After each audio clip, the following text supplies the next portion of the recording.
Tahukah kamu, kekerasan di sekolah sering terjadi di Indonesia. Dari tahun 2013 hingga 2014, jumlah kekerasan di sekolah naik sampai dengan 16% yang dilakukan anak usia di bawah 14 tahun. Dan itu dilakukan di sekolah. Hampir setiap sekolah yang ada di Indonesia pasti terdapat kasus kekerasan di sekolah.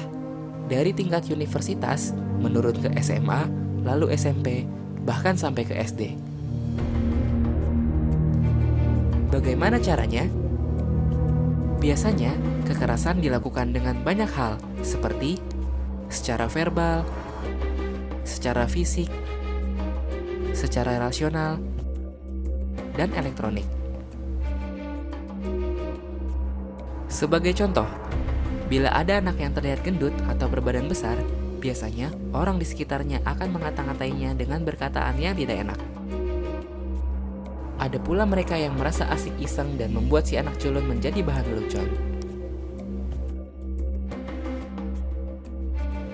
Biasanya, mereka yang mempunyai ras yang berbeda pun suka mendapatkan perlakuan yang kurang mengenakan.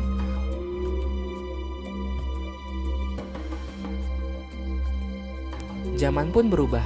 Kekerasan ini pun bisa dilakukan melalui media elektronik atau biasa kita sebut media sosial. Tahukah kamu apa dampak dari perbuatan itu? Bagi yang melihat, tentu saja akan berdampak pada dampak mental. Dia akan merasa takut dan merasa tidak nyaman. Bagi pelaku, biasanya akan mendapat sanksi bertahap dari orang tua, pihak yang berwajib, atau di persidangan, dan bisa sampai akhirnya di penjara. Sebagai korban, akan berdampak seperti sering absen dan bolos sekolah, mudah emosi atau labil, sering terlihat ada luka dan memar, atau yang lebih parah, bunuh diri. Apakah kamu siap menerima semua perlakuan itu? Karena jalan kalian masih panjang untuk sebuah kebaikan. Stop kekerasan di sekolah.